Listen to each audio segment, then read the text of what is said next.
세상에 떠도는 기묘한 괴담들. 첫 번째 이야기. 헤어진 여자친구는 죽어서도 계속 내 옆에 있었다. 5년간 사귄 여자가 있었습니다. 5년이라는 세월은 지금 와서 생각해보면 길다면 길고 짧다면 짧은 기간이었습니다. 4년째가 지날 무렵부터 여자친구는 결혼 이야기를 꺼내기 시작했습니다. 사귀기 시작했을 때부터 나도 나중에 결혼하자고 이야기하곤 했고 언젠가는 진짜 결혼할 거라 생각하고 있었습니다. 하지만 당시 나는 막 대학을 졸업했지만 아직 취직처를 찾지 못했던 상황이었습니다. 나 자신조차 가누지 못하는 상황인데 왜 결혼 이야기를 대뜸 꺼내는 걸까? 여자친구는 자기도 일하겠다고 말해왔지만 남자인 내 입장에서는 그게 아니었습니다. 결혼하고 살다 보면 아이도 생기겠지요. 적어도 가정을 나 혼자 부행할 수 있다는 자신이 생길 때까지는 결혼하고 싶지 않았습니다. 내 의견을 알아주면 좋겠다고 몇 번이고 설득에 나섰지만 서로의 의견은 어긋날 뿐이었습니다. 사랑하고 있으니 결혼하고 싶다. 지켜주고 싶으니 기다려줬으면 좋겠다. 우습게도 그런 마음이 오히려 이별을 가져오고 말았습니다.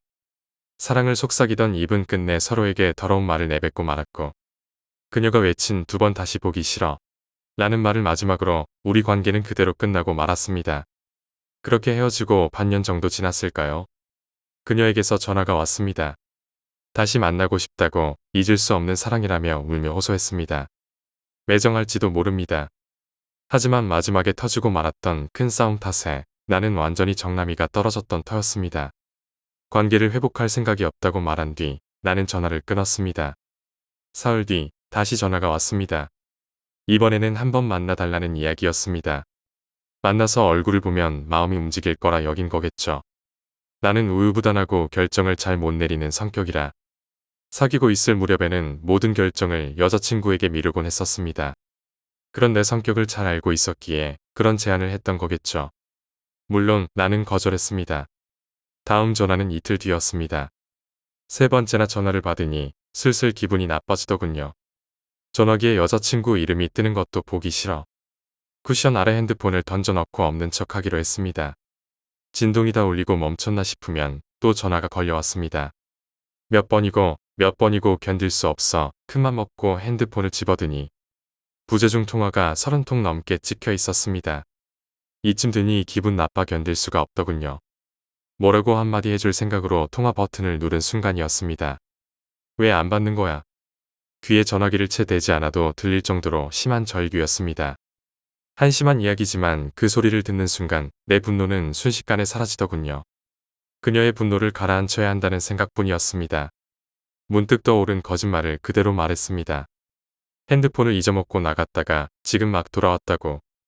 그리고 가능한 한 상냥한 목소리로 왜 그러냐고 물었습니다. 낮은 목소리가 들려옵니다. 나는 울고 있는 건가 싶었지만 아니었습니다. 그녀는 껄껄 웃기 시작했습니다. 너희 집 앞에 자판기 있지? 지금 보여.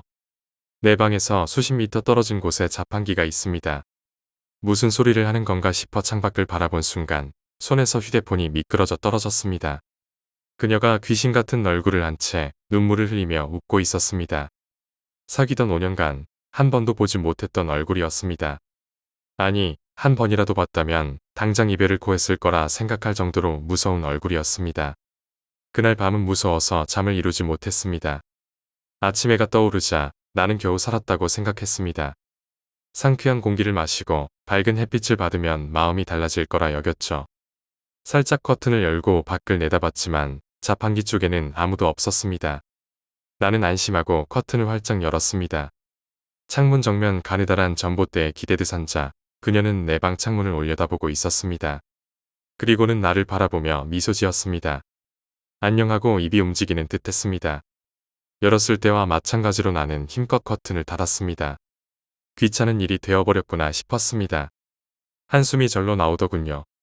알아채지 못하게 슬쩍 밖을 보니 그녀는 여전히 전봇대 옆에 앉아 내 방을 올려다보고 있었습니다. 집에는 일주일 정도는 버틸 식량이 있었습니다. 아무리 그녀라도 배는 고플 것이고 목은 마를 테며 화장실은 가고 싶겠죠. 나는 틈을 봐서 방을 나온 뒤 당분간 친구네 집을 돌아다니며 묵을 작정으로 짐을 쌌습니다. 하지만 그녀는 움직이지 않았습니다. 혹시 내가 들여다보지 않을 때만 볼일을 보는 건지도 모르겠습니다만 내가 볼 때는 늘 거기 있었습니다. 나흘째 밤 그녀의 모습이 보이지 않았습니다. 나는 희낙낙해서 방을 나오려다 현관문을 보고 우뚝 멈춰 섰습니다. 우편물 구멍이 기묘한 형태로 열려 있었습니다. 신문 정도만 들어올 수 있게 열리는 타입이라 다행이었습니다. 90도로 돌아가서 열리는 타입이었다면 나는 거기서 그녀와 눈이 마주치고 말았을 테니까요. 더 열기 위해 손가락이 발버둥치고 있었습니다. 저기, 들여보내줘 이야기를 하자. 그렇게 서로 사랑했었잖아. 한 번 더 이야기를 하자. 뇌리에 떠오른 것은 오랜 세월 봐왔던 사랑스러운 웃는 얼굴이 아니었습니다. 자판기여, 귀신 같은 얼굴만 떠오를 뿐. 나는 머리까지 이불을 뒤집어 쓰고 미친 듯이 벌벌 떨었습니다. 그럼에도 몇 시간 정도는 잠을 자고 말았던 것 같습니다. 정신을 차린 뒤 조심스레 이불 밖으로 얼굴을 내밀고 가만히 현관문을 바라봤습니다. 우편물 구멍에서 새빨간 줄이 수도 없이 흘러내리고 있었습니다. 기 하고 철판이 살짝 열리더니 무언가가 던져져 들어왔습니다. 붉은 줄이 하나 더 늘어납니다. 그게 무엇인지 알아차림과 동시에 나는 경찰에 신고했습니다. 고기 토막이었습니다. 그녀는 작아져서 내 방에 들어올 생각이었던 겁니다. 얼마 지나지 않아 바깥이 소란스러워지더니 구급차 불러 하고 소리치는 남자 목소리가 들려왔습니다. 사이렌 소리가 들리고 더욱 소란스러워지더니 잠시 지나 문 열어주세요. 하고 말하는 남자 목소리가 들려와 나는 문을 열었습니다. 사실은 열고 싶지 않았지만 남자는 경찰일 테니 어쩔 수 없었습니다. 현관문도 그 앞 복도도 새빨갰습니다. 그녀의 모습은 보이지 않았습니다. 이미 구급차로 옮겨진 듯했고 경찰 쪽에서도 배려를 해줘 대면하지는 않았죠. 발견됐을 때 그녀는 자기 손가락을 물어뜯고 있었다고 합니다. 나는 곧바로 이사했습니다. 새 집은 건물 입구에 편지함이 있는 곳으로 골랐습니다. 처음 이사했을 때는 커튼을 열 때마다 식은땀이 흘렀습니다. 그 사건이 있고 몇 개월 뒤 그녀가 자살했다는 말을 전해 들었습니다. 솔직히 안심했습니다. 안 됐다 싶었지만 안도하는 마음이 더 강했죠. 어느덧 내 마음도 안정을 찾고 얼마 지나지 않아 새 여자친구도 생겼습니다. 그 무렵부터였습니다. 불규칙하게 소리가 들리게 되었습니다. 현관문에서요. 다른 곳으로 가도 소리는 들려옵니다. 노이로제 증세까지 생겨 여자친구와도 헤어졌습니다. 그러자 소리는 멎었습니다. 다시 시간이 흘러 그건 기분 탓이었으리라 여기고 나는 다시 새 여자친구를 만났습니다. 나는 지금 홀로 지내고 있습니다. 결혼은 평생 할 수 없겠죠. 아니 정확히 말하자면 나는 평생 홀로 남을 수 없을 겁니다. 아직도 그녀가 문 앞에서 스스로를 작게 잘라내고 있으니까.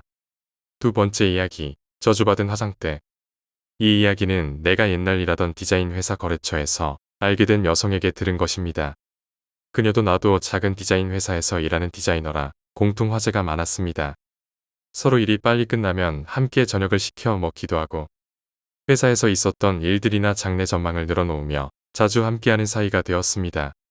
솔직히 나는 그녀를 좋아하고 있었지만 그녀는 고백하기 어려울 정도로 미인이라 섣불리 고백했다 사이가 멀어질까 두려웠습니다. 이대로 가끔 둘이서 밥이라도 같이 먹는 사이라도 행복하지 않을까. 그녀에 대한 마음을 가슴 가득 품은 채 한 달에 2번 있을까 말까 한 식사 자리만 기다리며 보내고 있었죠. 그렇게 그녀와 몇 번째인가 같이 저녁을 먹던 날, 우연히 그날 밤 방송되는 공포 프로그램에 대한 이야기가 화제에 올랐습니다. 무서운 이야기를 좋아하는 나는 혹시 무서운 일이라던가 직접 겪어본 건 없어? 하고 슬쩍 물어봤습니다. 그러자 그녀는 딱 한 번 무서운 일을 겪어본 적이 있어요. 라며 그녀 자신이 겪은 이야기를 들려주었습니다. 당시 그녀 A는가 상경한 미대생이었다고 합니다. 처음에는 시골에서 올라온 탓에 겁도 많고 낯도 가렸지만 워낙 성격이 밝았던 탓에 얼마 지나지 않아 친구도 잔뜩 생기고 즐거운 학창생활을 보내게 되었다고 합니다. 당시 A씨는 휴일마다 친구와 함께 자파상, 앤틱숍을 돌아다니는 게 취미였습니다. 어느 날 저녁 유럽 가구를 주로 다루는 작은 가구점에서 꽤 낡은 화장대를 발견하고 한눈에 반해버렸다고 합니다. 그 화장대는 거울 주변에 전구가 달려있어 옛날 할리우드 여배우들이 분장실에서 쓰던 것 같은 분위기를 풍겼습니다. 무척 화려한 물건이었죠. 다담이 8장짜리 원룸에서 사는 입장인데다 가격도 만만치 않았기에 한 번은 A도 포기하고 돌아왔었다고 합니다. 하지만 아무래도 그 화장대가 뇌리에서 잊히질 않아 결국 중학교 때부터 모아온 저금에 2개월치를 먼저 보내주시던 부모님 용돈까지 탈탈 털어 그 화장대를 사버렸다고 하더군요. 그날 밤 샤워를 마친 A는 빨리 그 화장대 앞에 앉아 헤어드라이어로 머리를 말렸습니다. 원래부터 하얀 피부에 아름다운 얼굴을 가진 A입니다. 거울 주변에 달린 라이트의 부드러운 불빛 덕인지 거울 속의 A는 평소보다 더욱 희고 아름답게 보였다고 합니다. A는 마치 자신이 진짜 할리우드 여배우가 된 것 같은 기분에 잠겨 황홀했다고 합니다. 그날 이후로 과제에 치여 사는 매일매일 중에 그 거울 앞에 앉아 하루를 마무리하는 시간이 A에게 가장 행복한 시간이 되었다고 합니다. 하지만 그 무렵부터였습니다.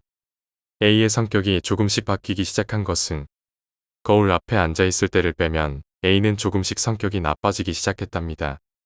대학에서 친한 여자 동기가 요즘 더 예뻐진 것 같은데 남자친구라도 생겼어 라고 말을 걸어올 때 기쁜 마음도 있지만 속에서는 당연한 거 아니냐, 이 못생긴 거다, 너희들이랑 나는 달라 생각하고 친구들을 업신여기는 마음이 피어오르더랍니다. A는 원래 관심을 가지고 있던 남자가 있었는데 그 남자의 애매모호한 태도에도 분노가 솟아올랐다고 합니다. 어느새 그것은 A의 마음 밖으로 나와 태도에까지 영향을 끼칠 정도가 되었습니다. 많던 주변 친구들도 슬슬 A를 피하기 시작했습니다. 유일하게 남아있던 좋아하던 남자 역시 A가 권해야 마지못해 어울려주곤 했습니다. 그 모습 또한 A의 초조함을 더욱 크게 만들었고요. 어느 날 노천 카페에서 눈도 마주치지 않고 뚱하게 있는 그를 보고 A는 입을 열었습니다. 왜 그러는데? 나한테 말하고 싶은 게 있으면 확실히 말하지 그래. 그런 태도 짜증나거든. 그러자 잠시 가만히 있다 그는 A를 바라보며 이렇게 말하더랍니다. 그럼 확실히 말할게. 너 처음 만났을 때랑 성격이 꽤 달라진 거 알아?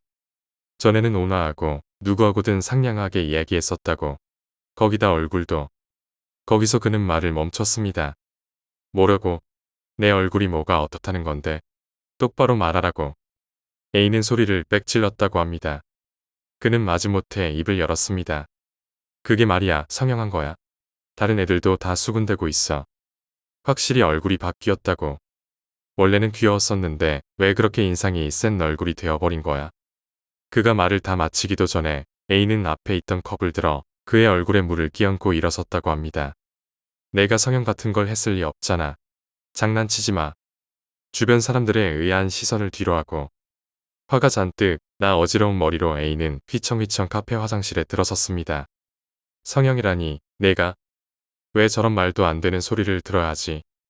왜 다들 나를 짜증나게 만드는 거야. 너무 화가 난 나머지 세면대에 토악질을 하다 문득 눈앞에 거울을 물끄러미 봤답니다. 그 순간 A는 자신의 얼굴의 위화감을 느꼈습니다. 내 얼굴이 이랬던가? 그 순간 집에서 그 화장대 거울 비치던 자기 얼굴이 떠오르더랍니다. 지금까지 왜 깨닫지 못했는지, 왜 아무렇지도 않게 그 거울을 바라봤던 것인지 A 스스로도 전혀 이해할 수가 없었습니다. 그 거울에 비치던 A의 얼굴은 완전히 다른 사람이었던 것입니다. 그뿐 아니라 일본인도 아니고 아예 본 적 없는 백인 여자였다고 합니다. 눈은 A보다 크고 조금 눈꼬리가 위로 올라간 눈이었고 눈썹도 강해 보이게 생겼다고 합니다. 무척 아름다운 부드럽게 여성이었습니다. 머리카락은 붉고 웨이브가 들어간 긴 머리였습니다. 그걸 자랑스럽게 브러쉬로 빗고 있는 모습이 머릿속에 떠올랐다고 합니다. 문득 거울을 다시 보고 A는 오싹해졌습니다. 자기 얼굴이 그 거울 속 여자와 닮아가고 있다는 걸 알아차렸기 때문이었습니다. 잘 생각해보면 다른 사람들 앞에서 남의 얼굴에 물을 뿌리는 행동 따위 원래 자신이었다면 할 리가 없었을 터입니다. 스스로를 아름답다고 생각한 적도 없었고 주변을 업신여기는 기분 따위 이전에는 전혀 없었습니다. 이 분노와 초조함 또한 그녀의 것일 터입니다. 그녀가 나를 취해 변해가고 있다니 공포로 덜덜 떨면서도 A는 이미 돌아간 그에게 전화해 사과하고 모든 것을 털어놨습니다. 그 거울이 있는 방으로는 돌아가고 싶지 않았기에 그에게 도움을 요청해 처분하기로 했습니다. 처음에는 비싼 화장대라 원래 샀던 곳에 반품할까 싶기도 했지만 자기 같은 일을 겪는 사람이 또 나올까봐 결국 그대로 해체했다고 합니다. 그 후 몇 주 지나지 않아 A의 얼굴은 원래대로 돌아왔고 성격 또한 온화하고 상냥한 원래 A씨 성격으로 돌아왔다고 합니다. 소원해졌던 친구들과도 다시 친해졌고요. 한동안은 겁에 질려 있었지만 화장대를 해체했다고 딱히 저주가 내린 것도 아니었고 이상한 일은 그걸로 끝이었다고 합니다. 이 이야기를 들려준 후 그녀는 그 무렵 찍은 사진을 휴대폰으로 내게 보여주었습니다. 확실히 눈이 지금 그녀보다 컸고 눈꼬리도 위로 올라가 있었습니다. 눈앞에 있는 그녀와는 다른 얼굴을 보니 등골이 오싹하더군요. 혹시 성형하기 전 얼굴은 아니었을까 싶기도 했지만 나름대로 그런 판단에는 자신이 있는 데다 무엇보다 사진 속 그녀의 얼굴이 진짜 외국인 같았기에 진심으로 믿게 되었죠. 더불어 나는 그녀에게 고백도 제대로 못하고 회사 간 거래가 끊기면서 지금은 그저 소원한 관계가 되고 말았습니다. 그게 제일 아쉽네요. 세 번째 이야기, 묵념. 아침에 눈을 떠 부엌으로 가면 엄마는 식사를 준비하고 계신다. 아빠는 여느 날과 다름없이 출근과의 싸움을 벌인다. 내 부모님은 맞벌이 부부이시다.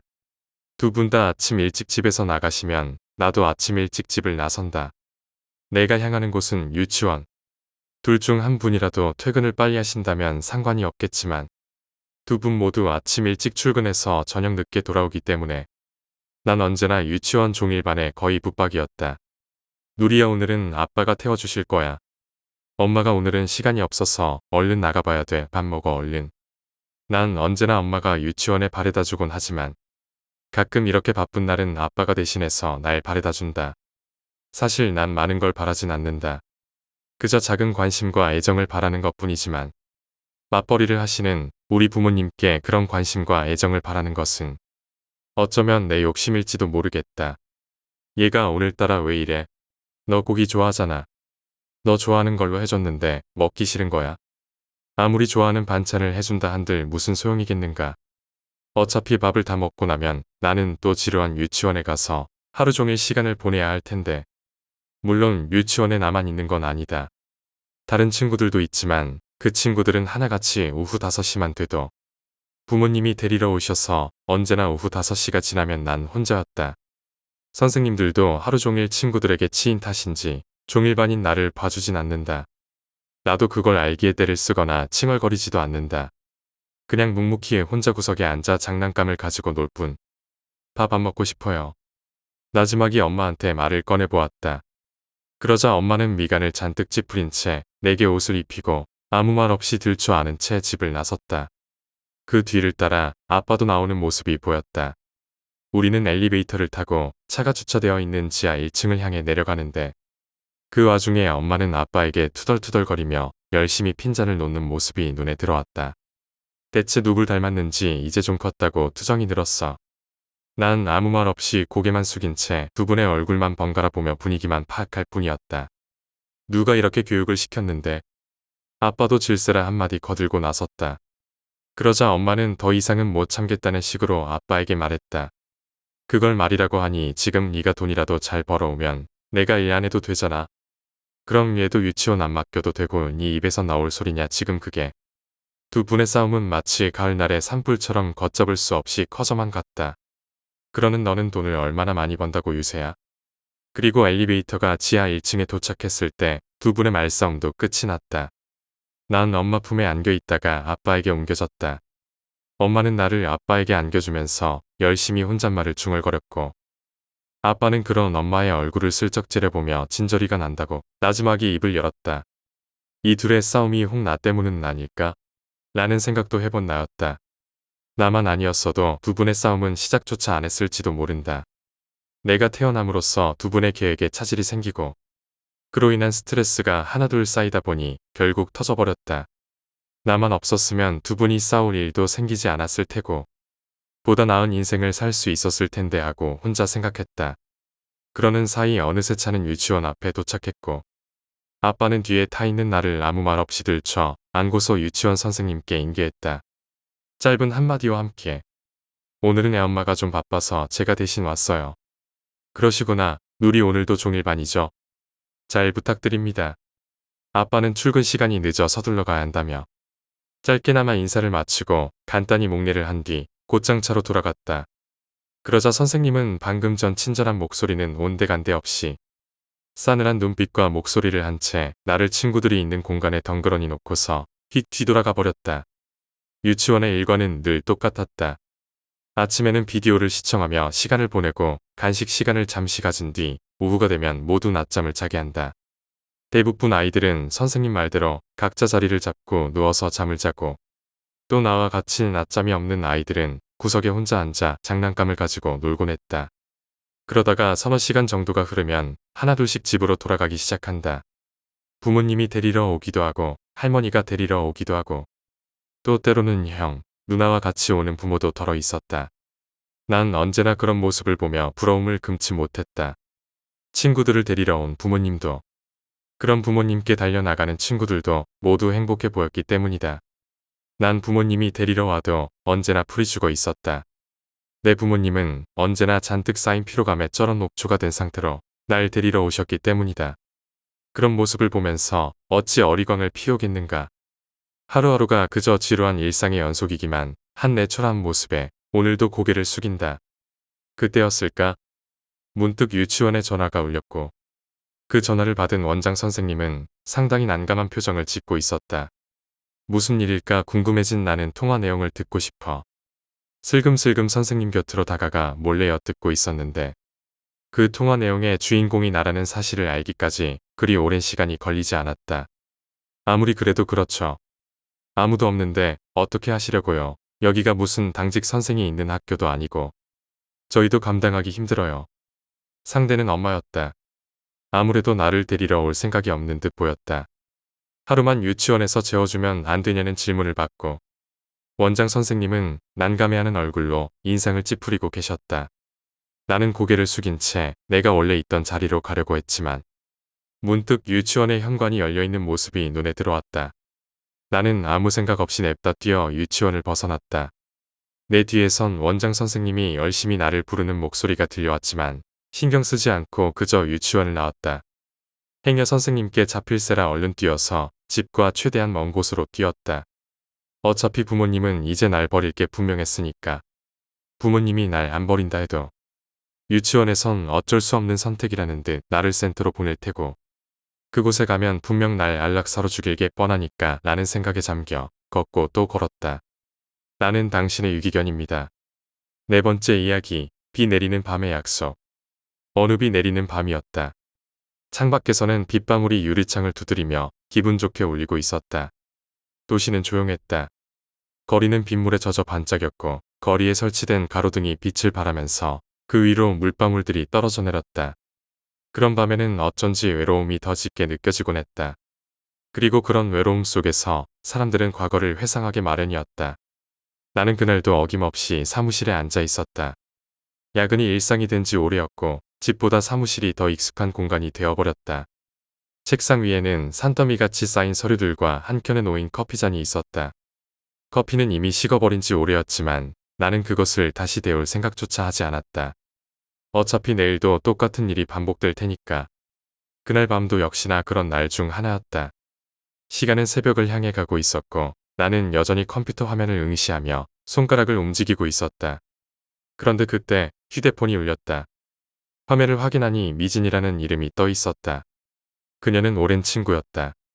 대학 시절 함께 학업에 매진하고 꿈을 키워왔던 친구였다. 하지만 졸업 후 각자의 길을 가며 자연스레 연락이 뜸해졌고 이제는 가끔씩 안부를 묻는 정도가 되어버렸다. 무슨 일이지?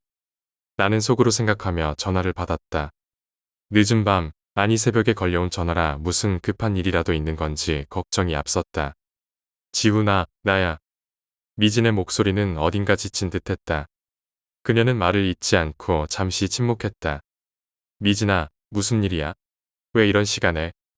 나는 조심스레 물었다. 그냥 내 목소리가 듣고 싶어서. 그녀의 목소리에는 애잔함이 서려 있었다. 평소 활기찬 그녀의 모습과는 사뭇 달랐다. 이 시간에 무슨 일 있는 거지?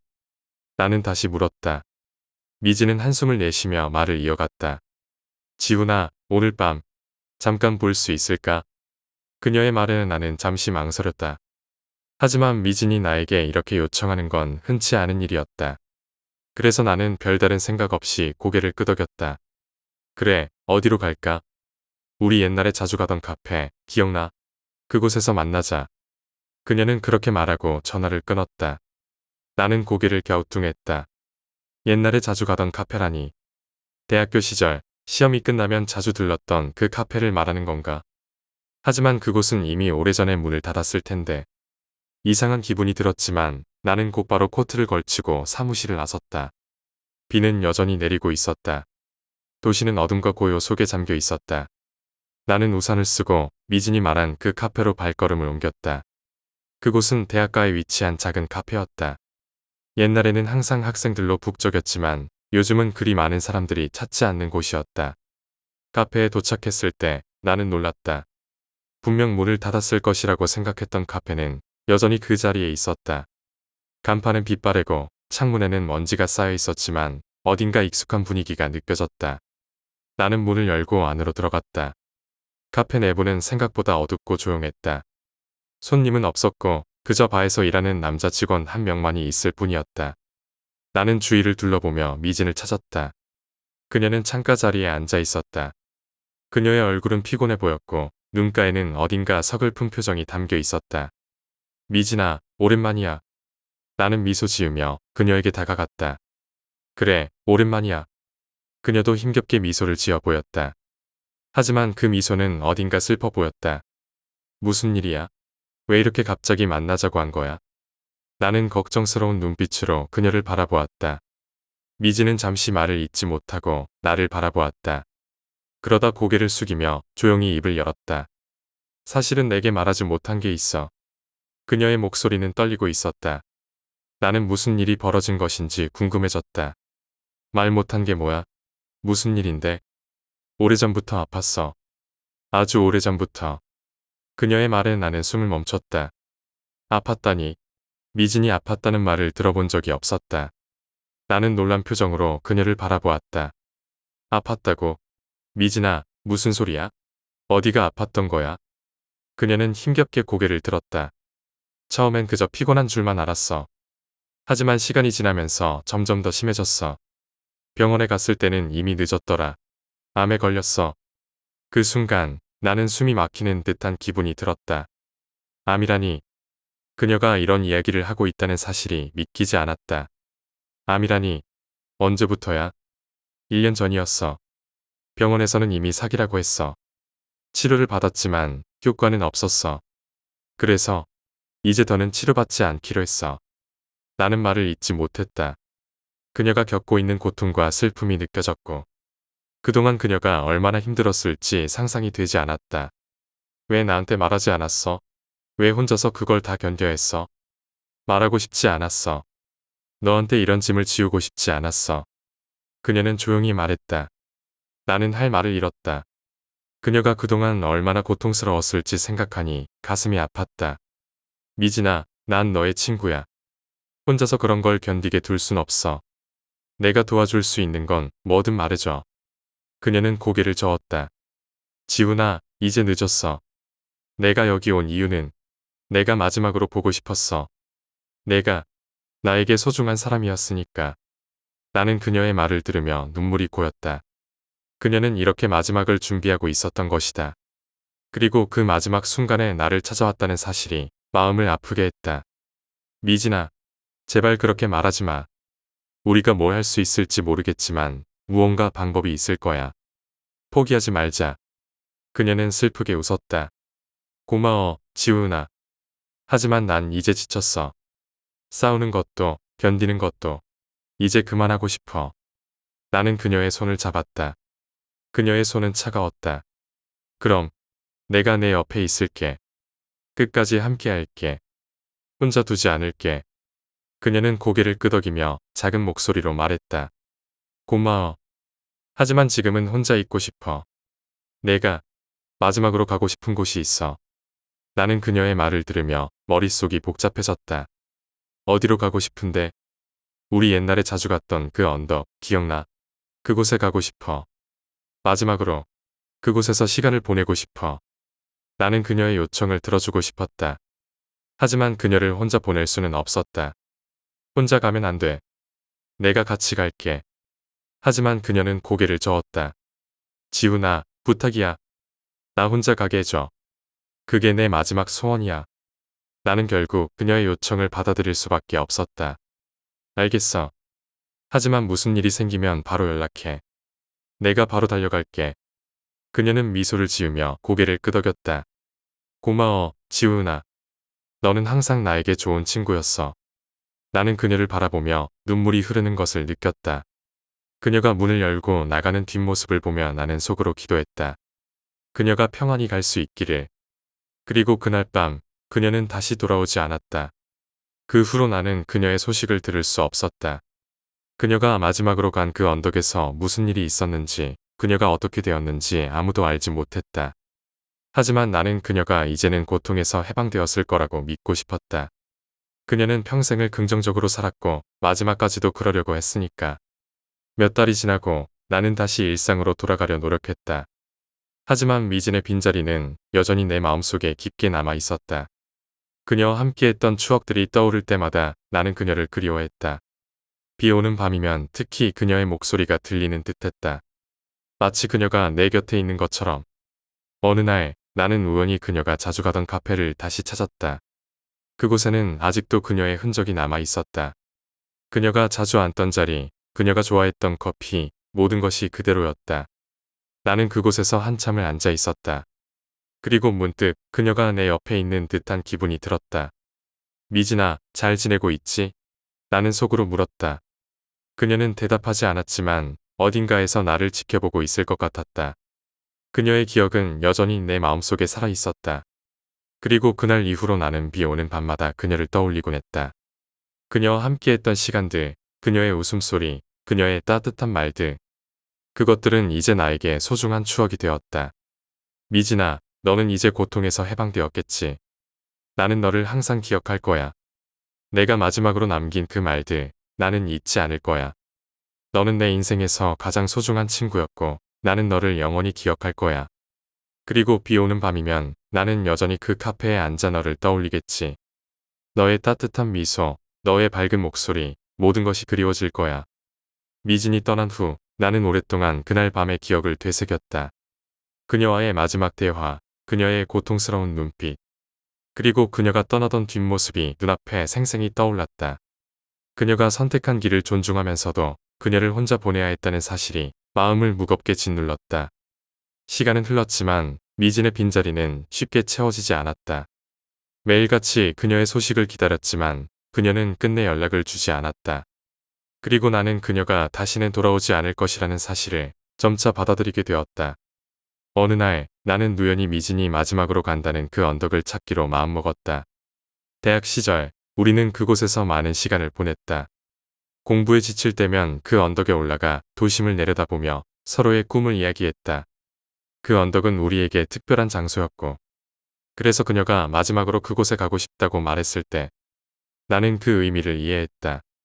나는 그 언덕에 도착했을 때 미진의 흔적을 찾으려 했었다. 언덕 위로 올라가니 탁 트인 전망이 눈앞에 펼쳐졌다. 저 멀리 도시의 불빛이 반짝이고 하늘은 서서히 어두워져 가고 있었다. 그 순간 나는 미진이 이곳에서 무슨 생각을 했을지 궁금해졌다. 그녀는 이곳에서 무슨 생각을 했을까? 그녀는 무슨 기분이었을까? 마지막으로 이곳에 앉아 그녀는 어떤 기억을 떠올렸을까? 나는 미진이 자주 앉던 그 자리에 앉아 그녀가 바라보던 풍경을 바라보았다. 그리고 그곳에서 나는 미진의 마지막 시간을 상상해보았다. 그녀는 아마도 그 순간 자신이 사랑했던 사람들과의 추억을 떠올리며 평온한 마음으로 마지막을 맞이했을 것이다. 언덕 위에서 한참을 앉아있던 나는 그녀가 남긴 흔적을 찾아보려고 주변을 둘러보았다. 그리고 그때 작은 상자를 발견했다. 상자는 언덕 아래 작은 나무 밑에 묻혀 있었다. 상자를 열어보니 그 안에는 미진이 남긴 편지가 들어있었다. 편지에는 미진의 손글씨로 적힌 짧은 글이 담겨 있었다. 지훈아, 이 편지를 내가 찾을지 모르겠어. 혹시 이걸 읽고 있다면 나는 이미 떠난 후일 거야. 이 편지를 쓰면서 내가 어떤 말을 남겨야 할지 많이 고민했어. 하지만 결국 내가 하고 싶은 말은 하나야. 미안해, 그리고 고마워. 너에게 내 아픔을 알리지 않았던 건 너에게 짐이 되고 싶지 않았기 때문이야. 하지만 너라면 내 마지막을 함께 해줄 수 있을 거라는 생각에 내가 보고 싶었어. 너와 함께했던 시간들이 나에게 큰 위로였고 너는 내게 정말 소중한 친구였어.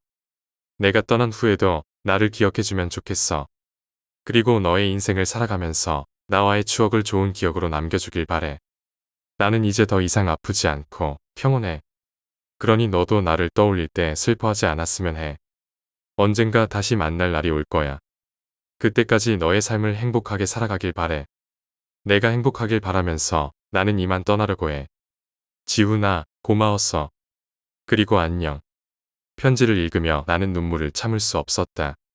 미진이 마지막 순간까지 나를 생각하고 있었다는 사실이 마음을 아프게 했지만 그녀의 편지에서 느껴지는 평온함이 나를 조금은 위로했다. 나는 편지를 소중히 접어 상자에 다시 넣고 언덕 위에 조용히 묻었다. 미진의 기억을 이곳에 남기고 싶었다. 그녀가 마지막으로 원했던 그곳에 그녀의 기억을 남겨두고 싶었다. 그 후로 나는 종종 그 언덕을 찾았다. 비가 오는 날이든 맑은 날이든 그곳에 앉아 미진과의 추억을 떠올리곤 했다. 그녀와 함께 웃고 이야기하고 꿈을 나누었던 시간들이 나에게는 너무나 소중했다. 그리고 그 시간들이 내 마음속 깊이 새겨져 있었다. 미진이 떠난 지 몇 년이 흘렀다. 나는 여전히 그녀를 그리워하지만 그녀의 마지막 소원대로 내 삶을 살아가고 있다. 그녀와의 추억은 내 인생에서 가장 값진 기억 중 하나로 남아있다. 어느 날 나는 문득 미진의 부모님을 찾아뵙기로 했다. 미진이 떠난 후 나는 그들과 연락을 끊고 지냈다. 그녀의 부모님은 미진의 죽음을 받아들이기 힘들어하셨고 나 역시 그들의 마음을 헤아리기 어려웠다. 하지만 이제는 그들과 함께 미진을 추억하고 그녀의 이야기를 나누고 싶었다. 미진의 부모님 댁에 도착했을 때 그들은 나를 따뜻하게 맞아주셨다. 나는 그들과 미진에 대한 이야기를 나누며 그녀가 마지막으로 남긴 편지와 함께 언덕에 묻어둔 이야기도 전했다. 그들은 눈물을 흘리며 미진이 그렇게 평온하게 떠날 수 있었던 것이 나 때문이라고 고마워하셨다. 그날 이후로 나는 종종 미진의 부모님을 찾아뵙곤 했다. 그들과 함께 미진의 추억을 나누며 그녀가 남긴 기억을 소중히 간직했다. 미진의 부모님도 시간이 흐르면서 조금씩 평안을 찾으셨고 우리는 서로에게 큰 위로가 되었다. 그리고 어느 날 나는 미진의 부모님과 함께 그녀가 마지막으로 간 그 언덕을 찾았다.